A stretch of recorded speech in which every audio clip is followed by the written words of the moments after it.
In the heart of Michoacan, where the earth reeks of acidic mud and fermented fear, a Colombian national was arrested on charges of extorting lime growers in Apatzingan. His capture would send shockwaves through Mexico's criminal underworld and expose a terrifying new evolution in cartel warfare.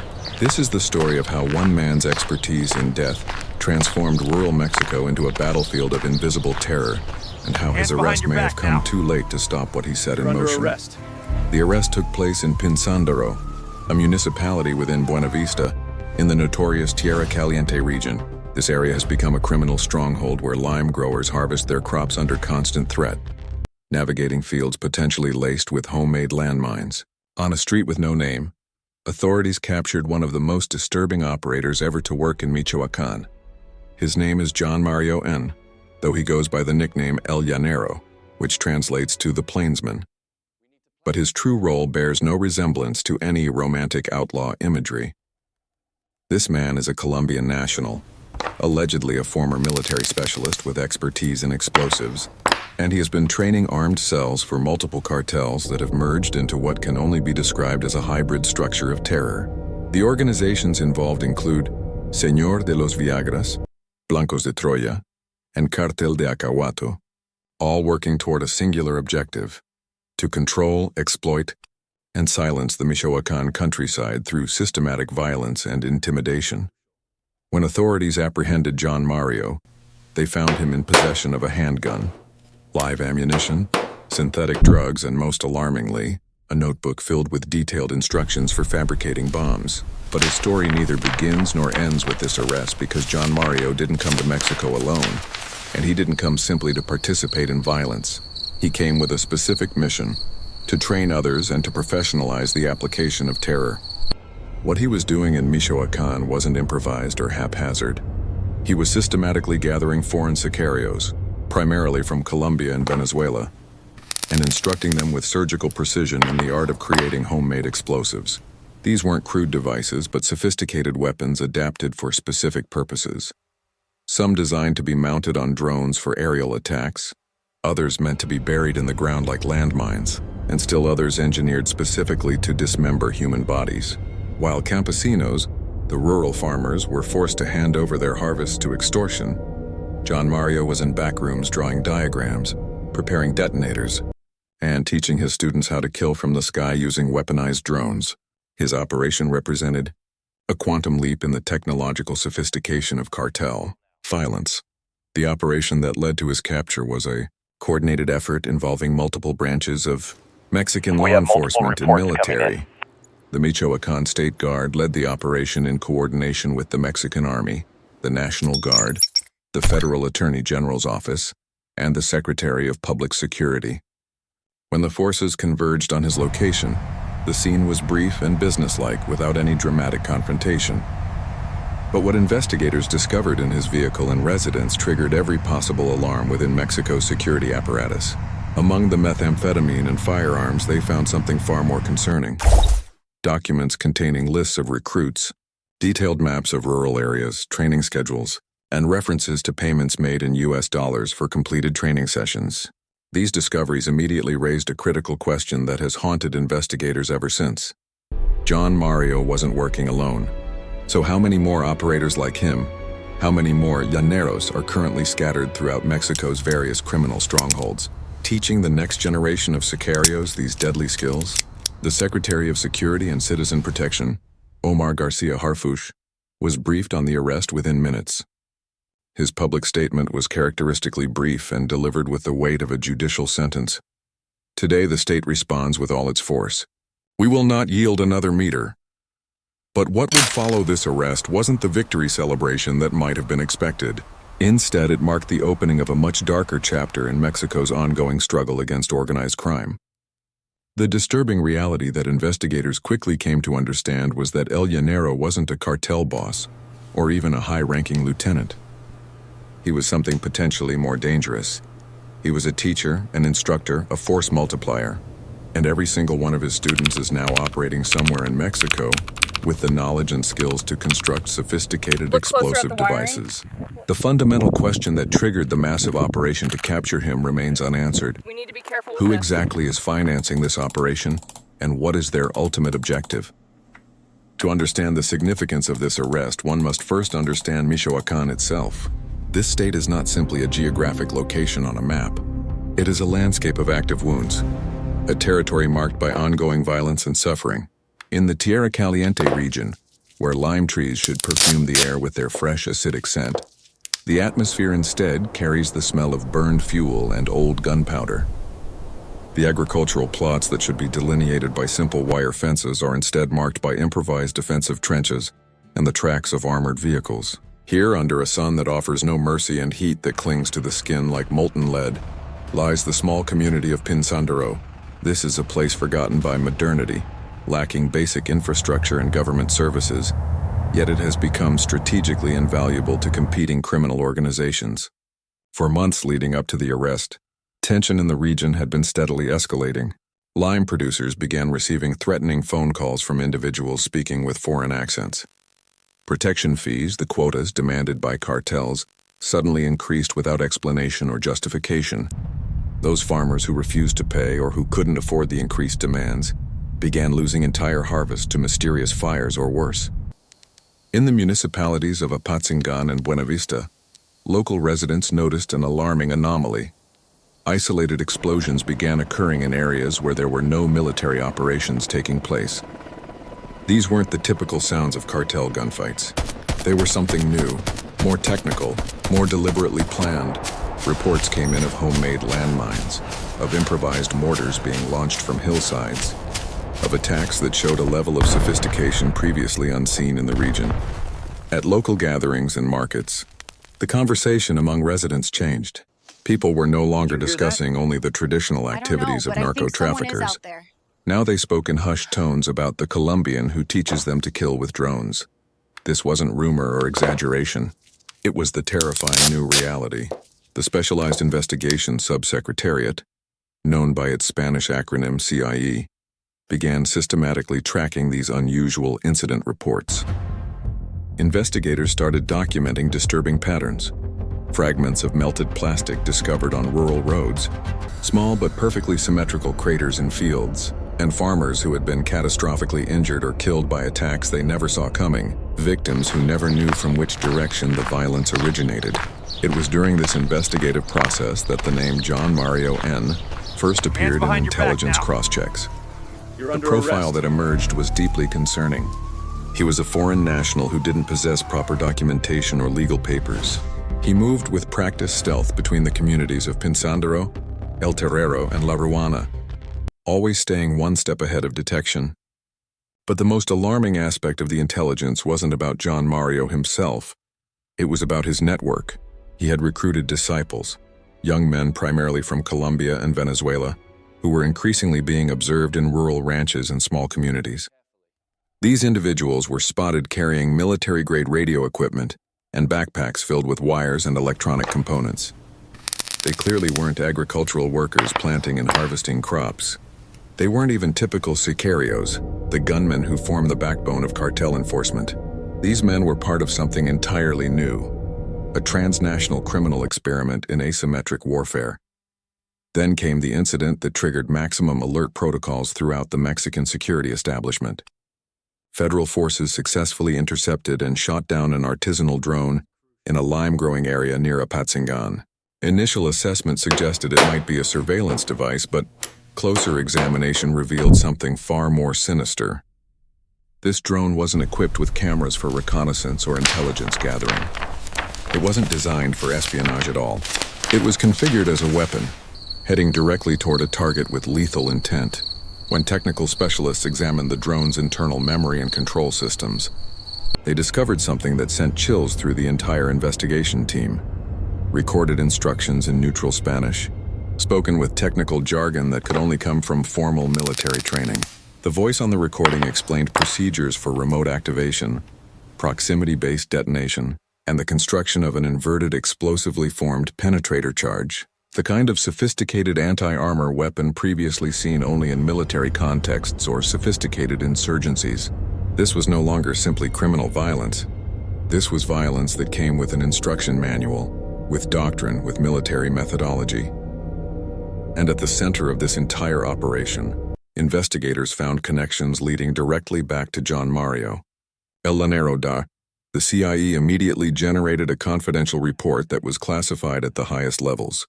On the cover page, someone had written a single phrase with a red marker.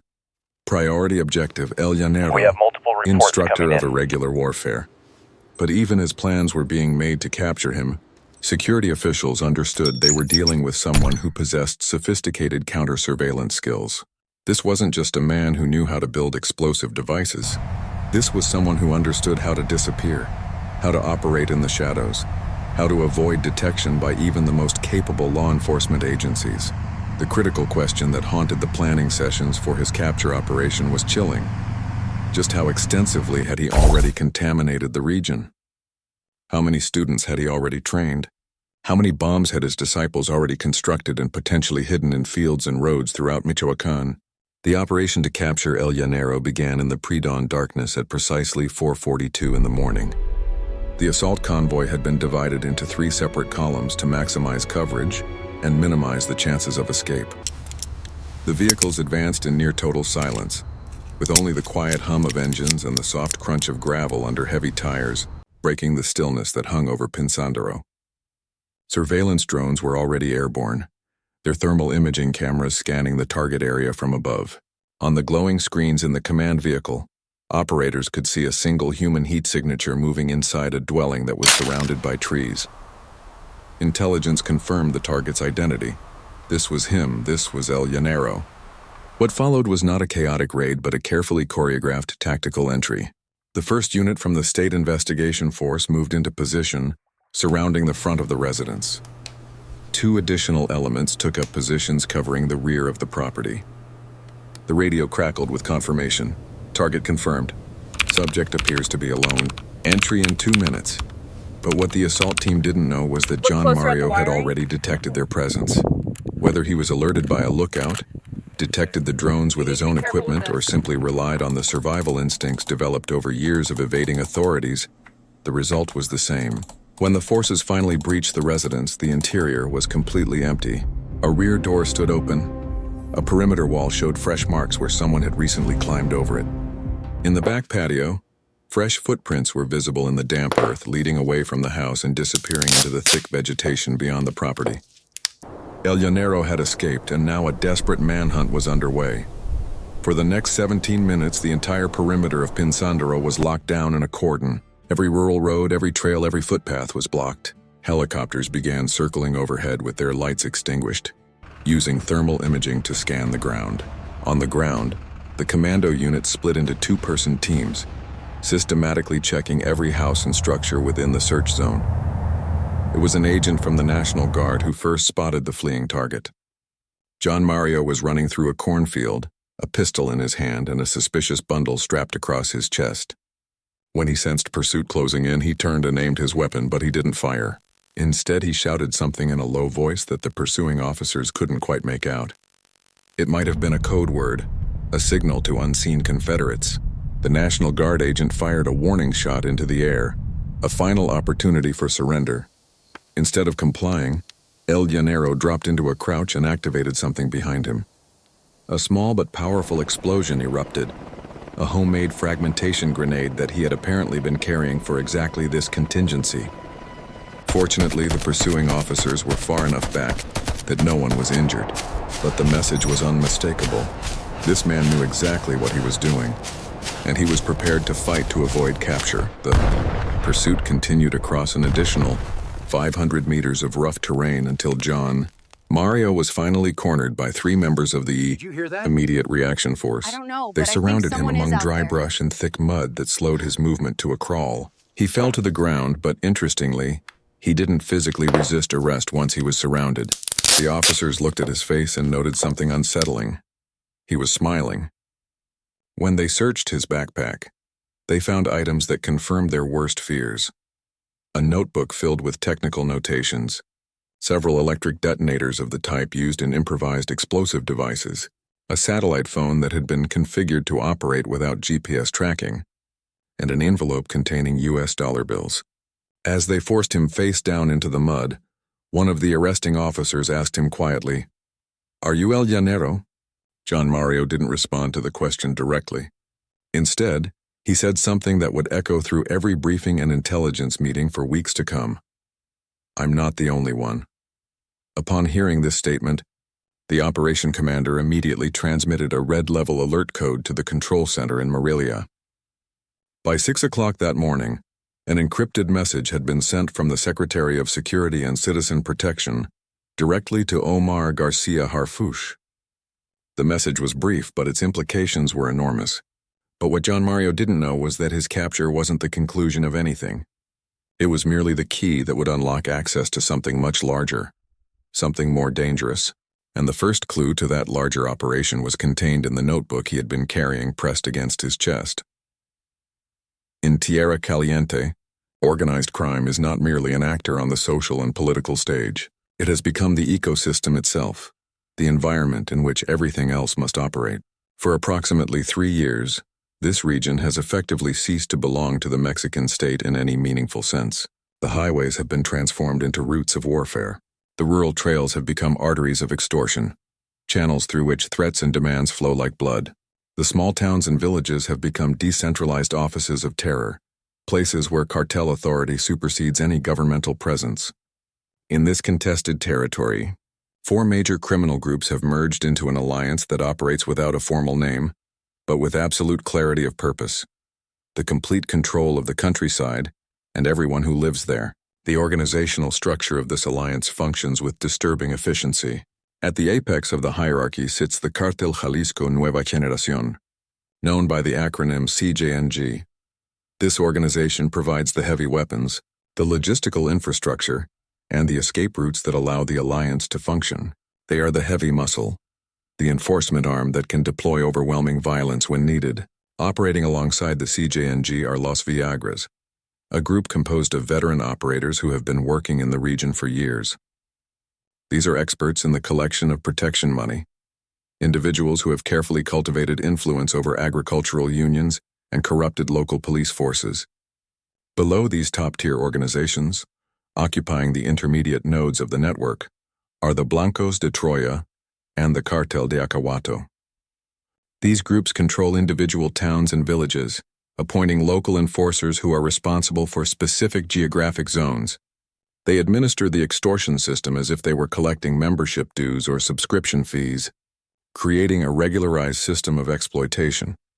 But the most recent development, and arguably the most alarming evolution in this criminal ecosystem, has been the appearance of foreign instructors. These are individuals like El Llanero, who don't arrive in Mexico to assume leadership positions or to command cartel operations. They come with a much more specific and potentially more dangerous mission: to teach. Their role is precisely defined and executed with professional discipline. They recruit young men who often lack strong identity ties or future prospects, train them intensively in the construction and deployment of explosive devices, and then disperse them throughout the region as autonomous cells that can operate in silence and secrecy. Each cell that graduates from this training has specific functions assigned to it. Some cells specialize in placing anti-personnel landmines at the access points to orchards, ensuring that farmers must pay for safe passage through their own land. Other cells are trained to launch explosives from drones, targeting the vehicles of federal forces who attempt to operate in the area. Still other cells are tasked with punishment duties, using fire and explosives to destroy the property of anyone who refuses to pay the demanded quota. The training itself takes place in rural houses and abandoned ranches, or even inside vehicles that remain in constant motion to avoid detection. A typical training session lasts between 3 and 5 days. During this intensive period, students are taught detonation techniques, the assembly of various types of explosive devices, and how to construct bombs using commonly available materials such as fertilizers, nails, batteries, and gasoline. El Llanero had emerged as one of the primary instructors in this system, and the most dangerous aspect of his methodology was its utter lack of traceability. He didn't write down the names of his students. He never used the same training location twice. He didn't communicate through digital networks that could be intercepted or monitored. Everything was transmitted through direct personal contact, information passing from mouth to ear, from hand to hand, leaving no documentary trail. The only evidence of his work came in the form of results: mutilated farmers discovered in their fields, agricultural plots standing empty because everyone was too terrified to work them, and fear that became installed in every path and road throughout the region like an invisible infrastructure of terror. The CIE's analysis identified at least 14 recent attacks that bore the technical signature attributable to Llanero's training methodology.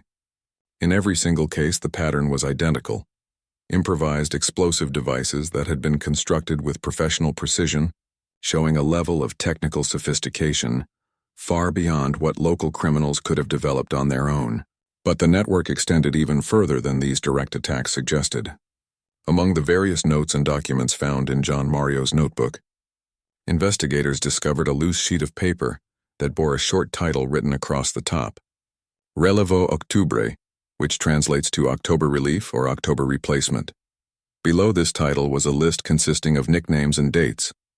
According to the intelligence analysts who studied this document, each nickname on the list corresponds to an operator who has recently arrived in the region, suggesting that someone somewhere was already prepared to take Llanero's place should he be captured or killed. But the most alarming feature of this document wasn't the list itself. In the corner of the page was a symbol, a circle with a single letter inside it, the letter B. To this day, no one in Mexican intelligence has been able to definitively decipher the meaning of this symbol. But for the investigators working the case, this loose sheet of paper is not viewed as the conclusion of their investigation. Instead, it's seen as barely the beginning, a map pointing towards something that is just starting to emerge from the shadows. To truly understand the human cost of this operation, consider the story of Don Rogelio Hernandez, a man who has lived all of his 66 years in Buenavista, Michoacán. His occupation is simultaneously simple and extraordinarily dangerous. He harvests limes. Every morning before dawn breaks, he walks with his two sons toward the family's agricultural plot to begin the day's work. But for the past several months, this daily journey has transformed into a form of Russian roulette, as Don Rogelio explains in a voice that is low and rough, filled with the dust of years working the land. There are days when we don't know if we're going to come back. And the worst part is we've gotten used to it. When he speaks, Don Rogelio doesn't make eye contact. Instead, he stares at the ground, as if the earth itself might offer answers to questions that have become unanswerable. His youngest son, Isaac, is just 15 years old. The boy accompanies his father every week to pack the harvested fruit. Isaac no longer attends school. When asked about his education, he responds with devastating pragmatism. There's no point in studying if the future is just the mountains and guns. The family's harvest produces an average of 30 tons of limes per month, but Don Rogelio only receives payment for half of that production. The other half disappears into invisible hands taken as the cobro de piso, the protection fee imposed by the cartels who control the region. And if someone refuses to pay or claims they cannot afford the demand, there is no second warning. As Don Rogelio puts it bluntly, here they don't threaten anymore. Here they explode. The reality of this statement is illustrated by the experience of Alejandro Guzman, a neighbor from the same community who lost his leg just 1 month before Llanero's arrest. Alejandro was doing nothing more dangerous than carrying boxes of harvested fruit when he accidentally kicked what appeared to be a small mound of dirt. It was actually a homemade landmine, an improvised explosive device that had been deliberately placed and concealed. The mine was silent until the moment of detonation, and then it was utterly lethal. There were no sirens, no ambulance rushing to the scene. There was only Alejandro's agonized scream, the acrid smoke, and the terrible sound of his body collapsing among the lime trees. His fellow workers, traumatized by what they had witnessed, refused to speak in detail about the incident. They would only say it wasn't an accident, it was punishment. Everyone in the community understood where this punishment originated, from the hands and minds of those whom John Mario, El Llanero, had personally trained. Because the explosive devices he taught his students to fabricate weren't designed solely for defending criminal territory against rivals. They were tools of control, instruments of terror, and vehicles for sending unmistakable messages to anyone who might consider resistance. And those messages were achieving their intended effect with ruthless efficiency. Producers who had previously shown resistance were now paying without question or complaint.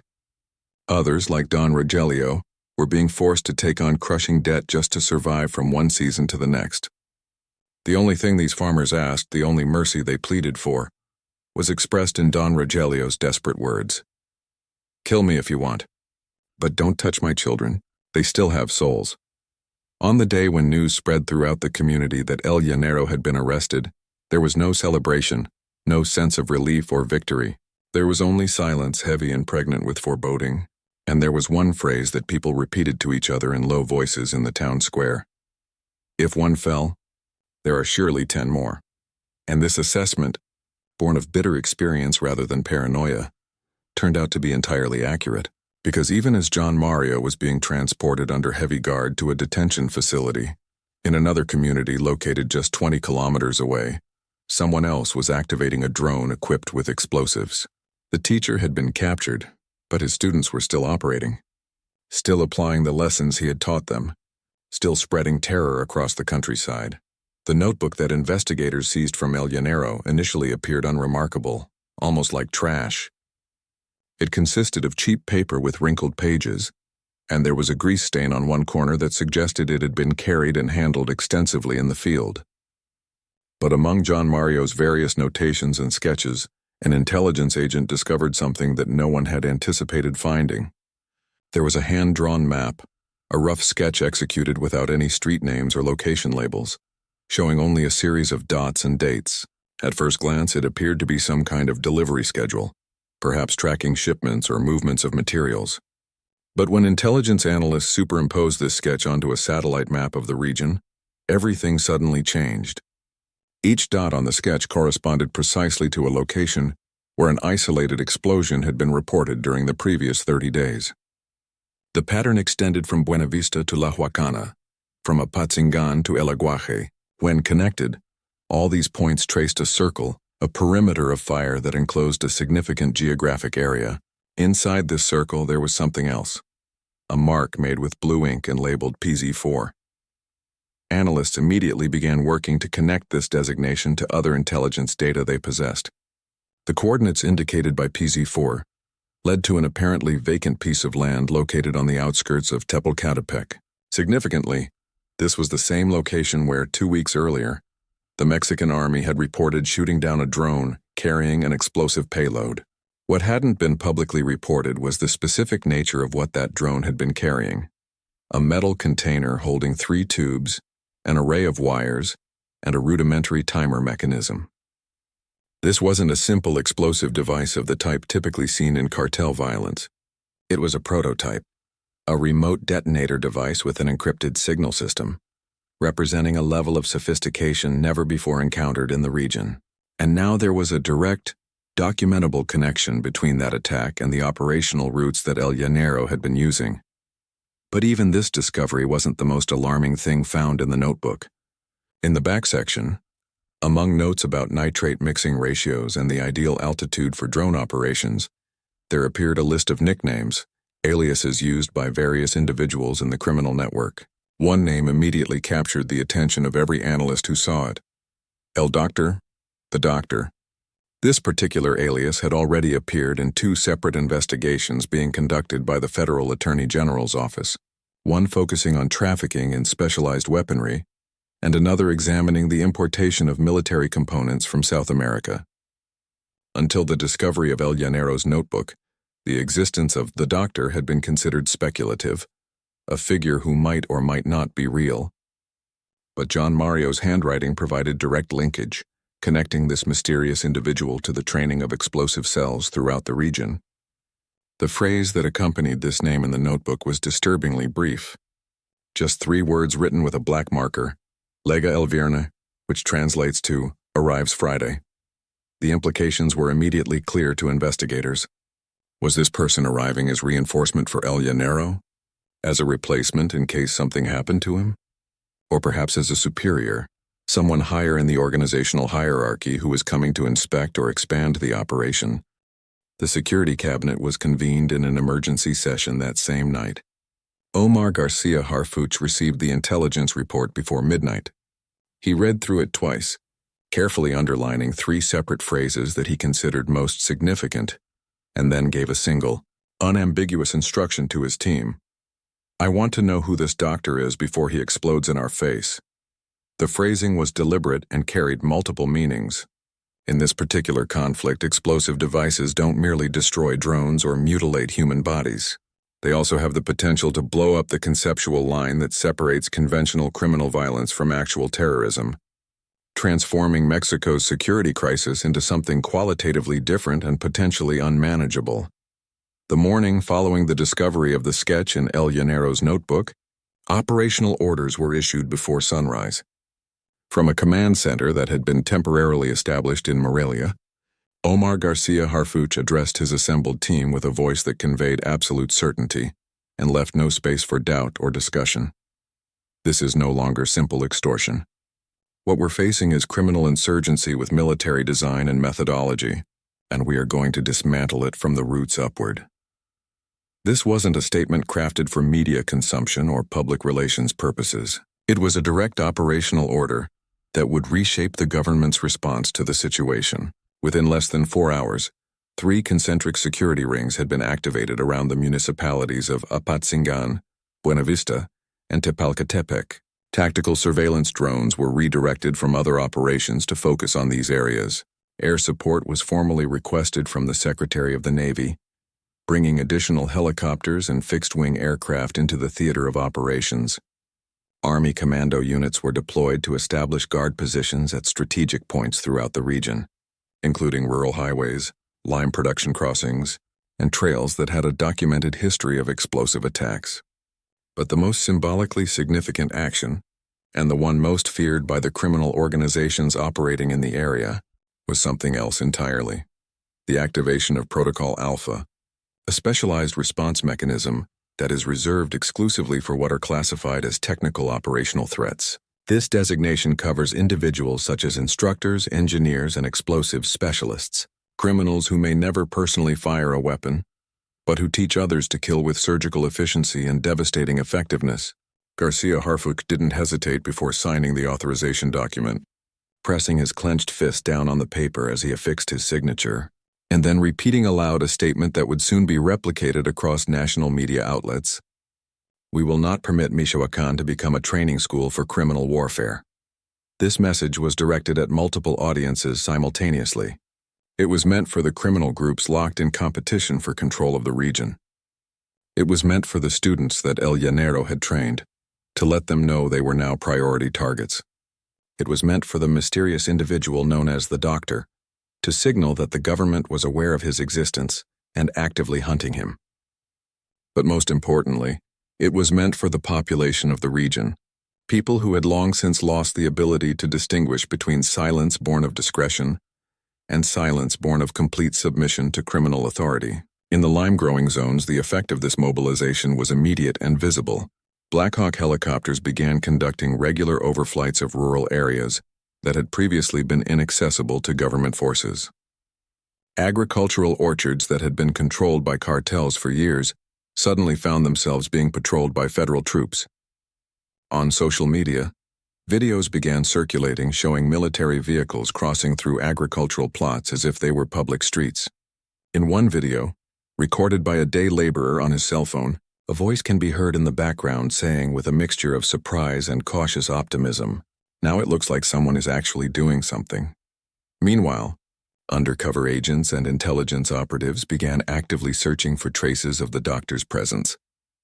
They intercepted phone calls, conducted surveillance on known associates of El Llanero, and tracked purchases of chemicals from rural hardware stores that could potentially be used in bomb construction.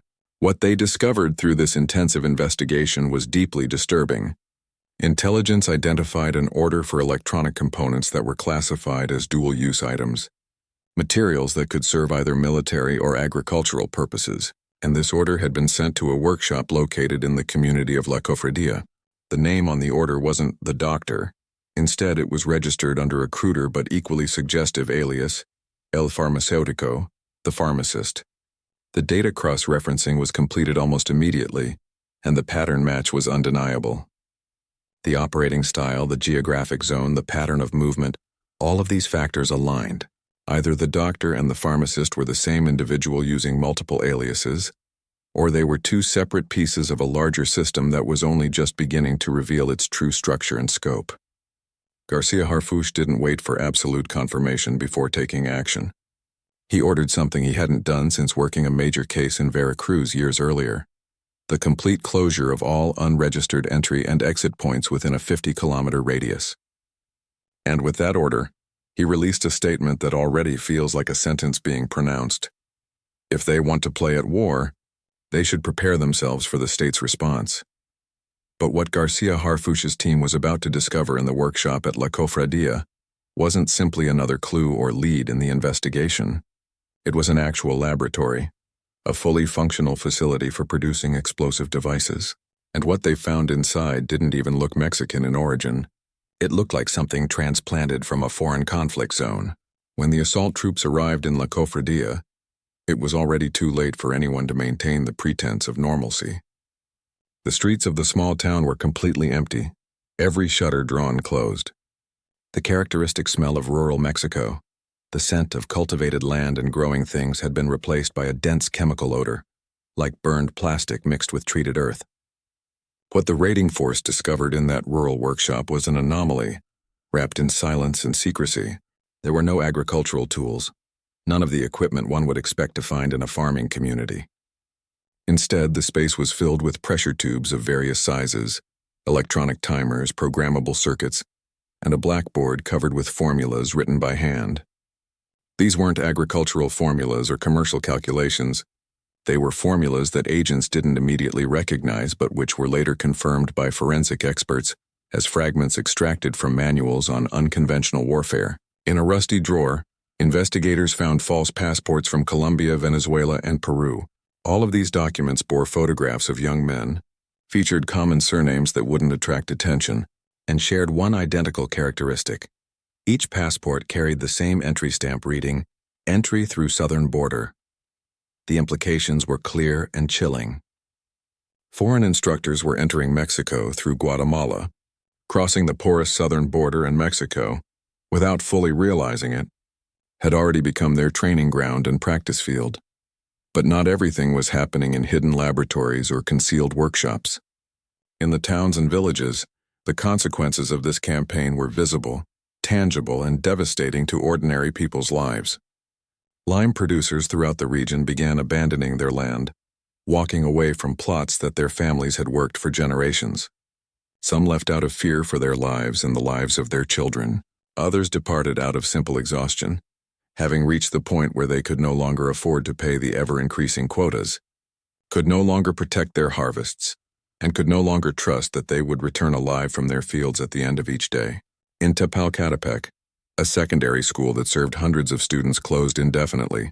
The official reason given was maintenance issues, but everyone knew the truth. A homemade mine had exploded just 20 meters from the school's entrance gate.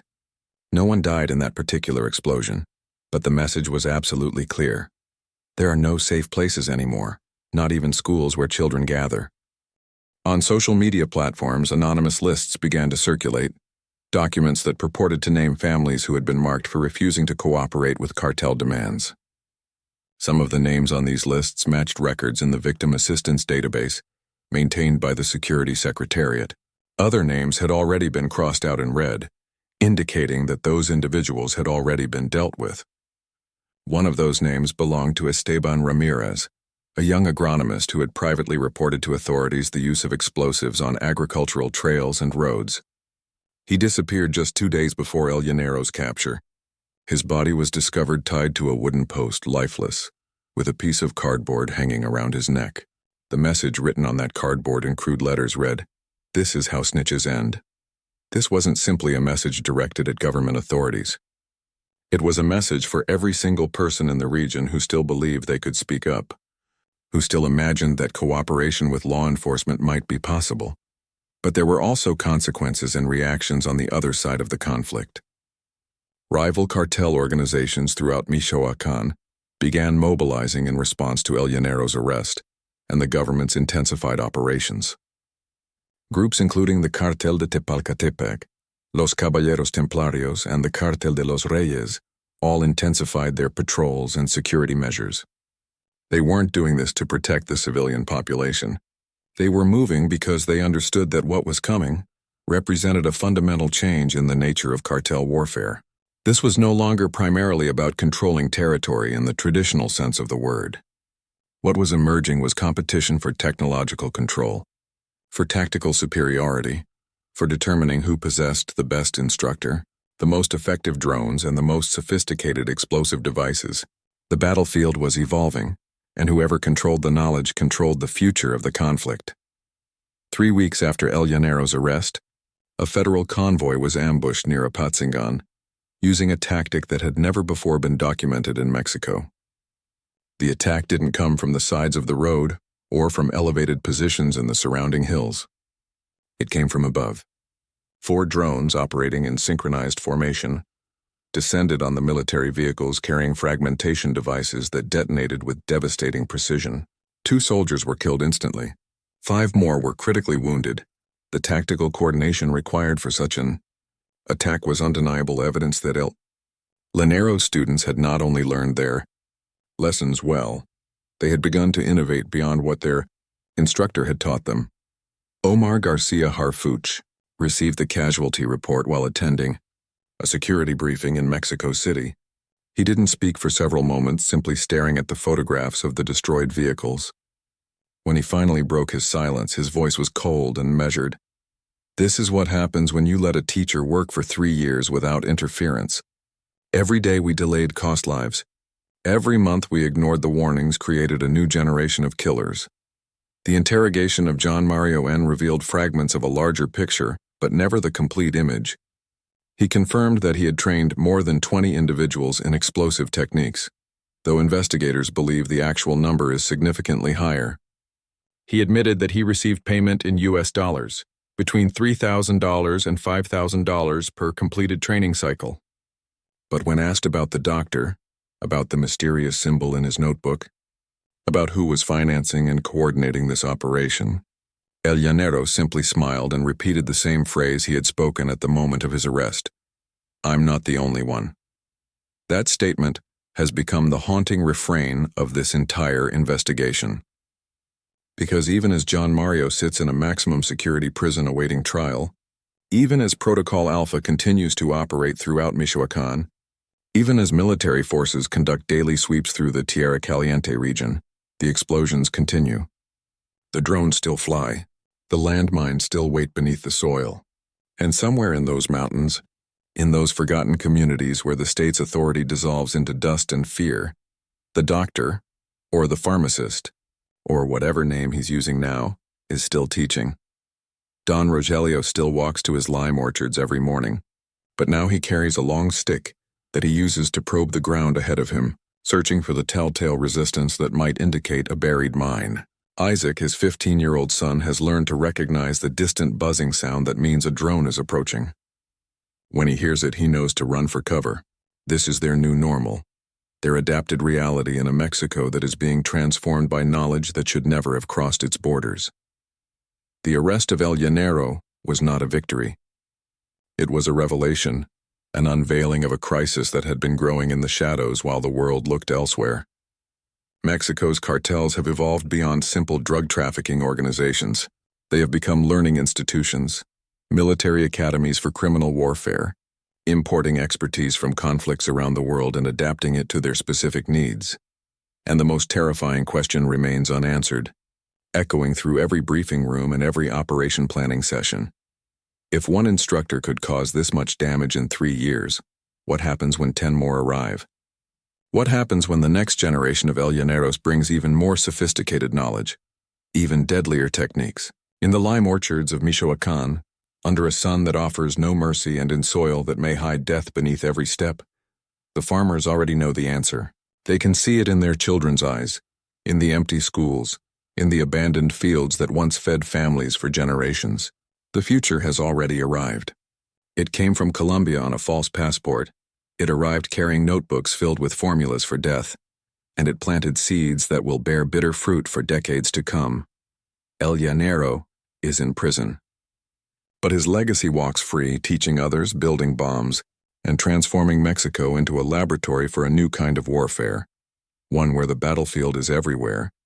The enemy is invisible and the weapon is knowledge itself, and somewhere, in some hidden workshop or moving vehicle, a new instructor is already beginning his first lesson. The circle, as the symbol in El Llanero's notebook suggested, is not yet complete. It is still expanding, still growing, still enclosing more territory and more lives within its deadly circumference. This is not how the story ends. This is how it continues, day after day, explosion after explosion, lesson after lesson, until either the state finds a way to break the cycle, or until the entire region becomes what the cartels have always wanted: a kingdom of fear where knowledge is power, silence is survival, and hope is the most dangerous thing anyone can carry. The plainsman has been captured, but the plains themselves remain contested ground, and the war for them has only just begun.